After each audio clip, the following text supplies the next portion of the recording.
Assalamualaikum warahmatullahi wabarakatuh. Perkenalkan, nama saya Tika Nopriani. Saya dari Perbankan Syariah 6D. Di sini saya akan memaparkan materi saya dari bab 9 sampai bab 15 dengan mata kuliah Konsultan Keuangan Syariah, dan dosen pengampunya yaitu Bapak Enrico SEMY. Bab 9, pengertian capital budgeting atau penganggaran modal.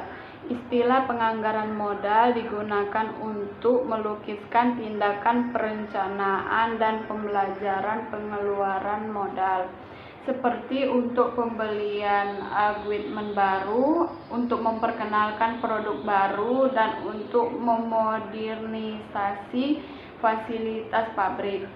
Capital budgeting ialah proses evaluasi dan pemilihan investasi jangka panjang yang konsisten terhadap maksimalisasi tujuan perusahaan. Yang selanjutnya, pentingnya capital budgeting. 1. Keputusan capital budgeting akan berpengaruh pada jangka waktu yang lama, sehingga akan kehilangan fleksibilitasnya. Yang kedua, penganggaran modal yang efektif akan memberikan ketetapan waktu dan kualitas dari aktiva. Yang ketiga, pengeluaran modal sangat penting karena perusahaan harus mempunyai dana yang cukup dan memadai untuk mencukupi semua kebutuhan perusahaan mengeluarkan dana yang sangat besar. Yang keempat, penganggaran modal capital budgeting ialah suatu konsep investasi, dikatakan sebagai investasi. Terus bab ke-10, corporative valuation merupakan alat manajemen yang semakin mendapat tempat sentral dalam pengambilan keputusan bisnis. Alat ini amat berguna baik bagi konsulit maupun insip investor. Outslip investor menggunakan alat sebagai sarana analisis yang akan memberikan masukan untuk keputusan jual beli atau memegang suatu aset. Sedangkan investor menggunakan untuk menganalisa pilihan strategi bisnis dan valuation strategi bisnis tersebut, termasuk pola keputusan investasi penting. Yang selanjutnya, corporate relation sesuai untuk dihadiri tetapi tidak terbatas. 1. Para eksekutif yang terlihat dalam keputusan keuangan dan strategi corporate. Yang kedua, para konsultan yang memberikan jasa konsultan, finansial, dan valuasi. Yang ketiga, para analisis yang ingin mendapatkan pengetahuan analisa fundamental. Yang selanjutnya, skop 1, valuasi dan strategi bisnis. Yang kedua, valuasi untuk insert investor dan output investor. Yang ketiga, kondisi dan strategi bisnis. Yang keempat, analisa informasi dan laporan keuangan. Yang kelima, metode valuasi. Yang keenam, the process of fundamental analysis and agree. Yang ketujuh, relative valuation. Yang kedelapan, kasus khusus pada valuasi. Yang kesembilan, discounted cash flow valuasi. Yang ke-10, analisa risiko dan keuntungan. Yang ke-11, memperkirakan besaran diskon. Yang ke-12, mengidentifikasi free cash flow. Yang selanjutnya, bab 11, Penyusun anggaran.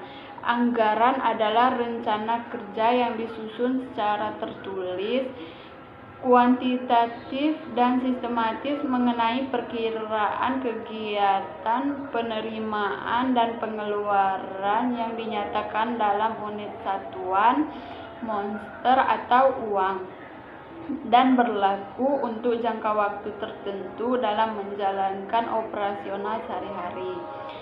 Anggaran ini juga digunakan untuk mengarahkan suatu kegiatan dan juga sebagai alat perbandingan dalam mengukur hasil pelaksanaan kegiatan, sehingga proses pelaksanaan terkendali. Yang selanjutnya, tujuan, fungsi, dan manfaat anggaran.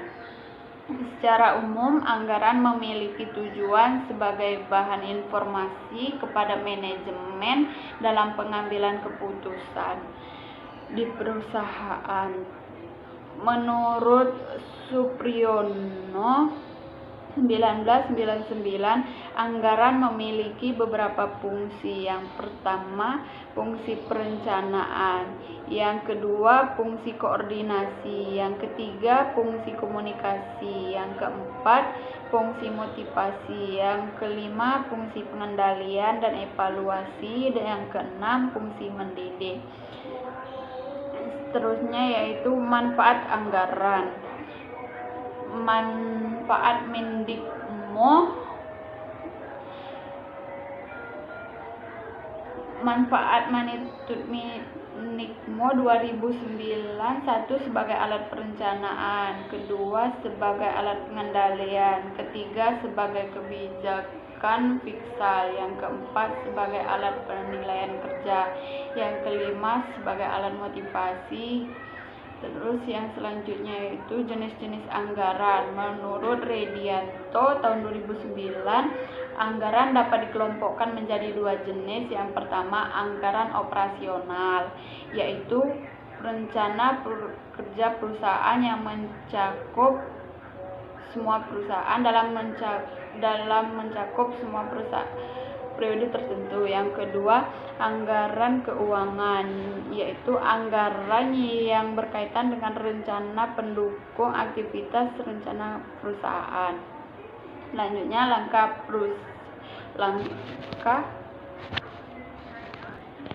langkah penyusunan anggaran. Yang pertama, otoritas atau top down. Yang kedua, demokrasi atau bottom up. Yang ketiga, campuran antara top down dan bottom up. Yang bab ke-12 yaitu laporan keuangan, merupakan informasi mengenai kondisi suatu perusahaan yang digunakan untuk melihat kinerja perusahaan tersebut. Salah satunya adalah neraca. Dengan laporan keuangan ini, para pelaku bisnis bisa menganalisis apa yang sedang terjadi di dalam perusahaan tersebut.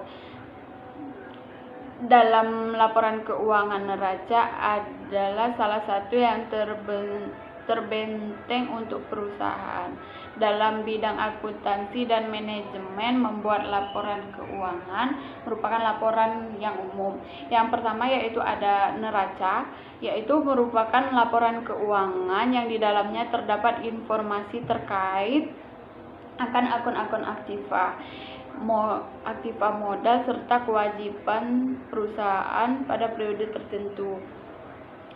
Pada umumnya, neraca ini terbagi dalam dua macam, yaitu vertikal, stafet, dan bentuk horizontal. Pada laporan neraca bisa memperoleh keseimbangan karena terdiri dari pendapatan dan biaya yang tercantum pada laba rugi. Selain itu, neraca memiliki kegunaan untuk melihat apakah kondisi keuangan sebuah perusahaan itu sehat atau tidak.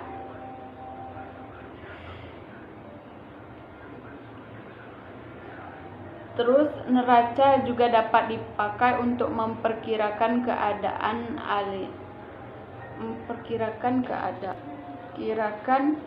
keuangan perusahaan. Terus yang selanjutnya adalah laporan laba rugi. Ialah salah satu laporan keuangan yang harus dibuat oleh setiap perusahaan.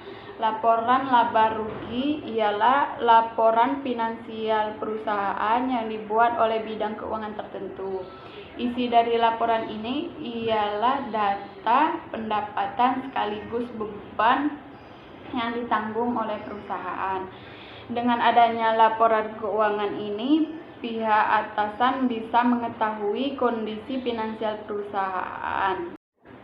Yang selanjutnya yaitu laporan laba rugi. Di sini 1 untuk dijadikan bahan evaluasi keuangan, 2 untuk mengetahui perkembangan keuangan.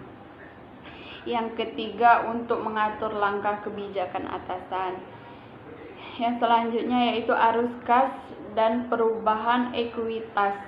Arus kas atau cash flow adalah sebuah perincian yang menunjukkan jumlah pemasukan dan pengeluaran dalam suatu periode tertentu. Tujuan dari laporan arus kas sendiri yaitu menyajikan informasi mengenai penerimaan dan pengeluaran kas dalam suatu periode akuntansi. Selain bermanfaat bagi perusahaan, laporan arus kas juga memiliki manfaat untuk investor, kreditor, dan lainnya. Bab ke-13 yaitu mengevaluasi efisiensi aktivitas dan keekonomisan. Konsep efisiensi, Raharjo mengemukakan bahwa efisiensi merupakan suatu kondisi atau keadaan di mana penyelesaian suatu pekerjaan dilaksanakan dengan benar dan dengan penuh kemampuan yang dimiliki. Dan mengatakan bahwa efisiensi dapat dikatakan suatu pekerjaan yang dilaksanakan dengan benar dan penuh kemampuan yang dimiliki. Terus yang selanjutnya, efektivitas adalah tingkat perencanaan hasil program dan target yang diterapkan. Dan secara sederhana, efektivitas merupakan perbandingan on-com dan output. Pengertian efektivitas umumnya berkaitan dengan suatu ukuran kemampuan untuk mencapai sasaran atau tujuan tertentu. Ukuran kemampuan yang dimaksud dapat bermacam-macam, tergantung daripada sasaran atau tujuan yang ingin dicapai atau yang telah diterapkan. Terus bab ke-14 yaitu analisa komonsif, yaitu menurut Harry, analisa presentasi per komponen komonsif adalah teknik analisis yang digunakan untuk mengetahui presentasi masing-masing komponen aset terhadap total aset. Presentasi masing-masing komponen utang modal terhadap total pasifa atau total aset. Presentasi masing-masing komponen laporan laba rugi terhadap penjualan bersih. Menurut Kongsir, analisis presentasi per komponen komonsif adalah teknik analisis laporan keuangan dengan menganalisis komponen-komponen yang ada dalam laporan keuangan, baik yang ada di neraca maupun yang ada di laba rugi. Dari pengertian dua ahli itu dapat disimpulkan bahwa komonsif adalah teknik analisa yang menghitung presentasi dari komponen neraca laporan laba rugi untuk membandingkan hasil dari analisis per tahun. Yang kedua, analisis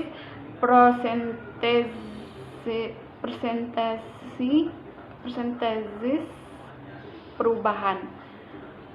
merupakan analisis yang dapat dilakukan paling rumit jika dibandingkan dengan analisis yang lainnya. Dalam analisis ini harus dilakukan perhitungan tingkat pertumbuhan semua akun laba rugi maupun akun dasar. Dengan demikian dapat terlihat peningkatan atau penurunan yang terjadi pada akun laporan laba rugi dan akun laporan neraca bila dibandingkan dengan pertumbuhan atau penurunan penjualan total aset yang ada pada perusahaan. Terus yang ketiga, analisis industri, yaitu memerlukan observasi perbandingan antara perusahaan sendiri dengan perusahaan lainnya dengan industri yang sama. Tujuannya yaitu untuk melihat bagaimana perusahaan melakukan investasi secara finansial jika dibandingkan dengan perusahaan lainnya yang sejenisnya. Umumnya teknik perhitungan yang dilakukan dalam analisis ini yaitu teknik perhitungan rasio keuangan. Yang keempat, analisis tren, yaitu membantu mengetahui kondisi keuangan pada perusahaan dari waktu ke waktu maupun mengetahui kondisi kinerja perusahaan dari tahun ke tahun. Penerapannya didasarkan pada data laporan keuangan yang sebelumnya. Dari data perkiraan atas rencana perencanaan. Untuk yang selanjutnya, bab ke-15, bab terakhir, yaitu pengertian audit keuangan, yaitu audit yang merupakan penilaian evaluasi atas suatu investasi, organisasi, perusahaan atau lembaga sehingga menghasilkan pendapat atau opini yang independen dari pihak ketiga tentang laporan keuangan yang akurat, lengkap, wajar, dan pastinya sesuai dengan prinsip akuntansi dan aturan yang berlaku. Terus selanjutnya yaitu ada tujuan, yaitu untuk mendapatkan keyakinan bahwa laporan keuangan yang disajikan oleh perusahaan dan lembaga audit prinsip standar yang akurat. Terus yang selanjutnya itu ada tahap audit keuangan. 1. Perencanaan dan pendekatan audit. 2. Melaksanakan uji pengendalian dan uji substantif. Yang ketiga, pengimplementasi prosedur audit dan menganalisis rincian saldo. Yang keempat, melengkapi proses audit dan penerbit audit. Yang selanjutnya yaitu ada operasional audit, ialah pemeriksaan cara fundamentalisasi menjalankan bisnis dengan tujuan mewujudkan perbaikan yang akan meningkatkan efisiensi dan efektivitasnya. Terus yang selanjutnya yaitu ada penerapan syariah di hotel. Ada 3, yaitu antara lain 1. Tidak memproduksi atau memperdagangkan, menyediakan, menyewakan jasa secara keseluruhan maupun sebagainya. Dilarang dalam ketentuan syariah yang menjual makanan yang berunsur babi, alkohol, dan lain-lain. Yang kedua, tidak ada unsur kezinaan, kemaksiatan, kemungkaran, dan kesesatan yang terlarang dalam prinsip-prinsip syariah. baik secara langsung maupun secara tidak langsung.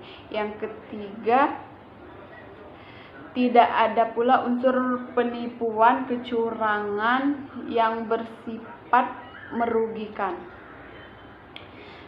Mungkin ini saja pemaparan materi dari saya, sudah cukup dari bab 9 sampai bab 15. Saya akhiri, wabillahi taufik wal hidayah. Wassalamualaikum warahmatullahi wabarakatuh.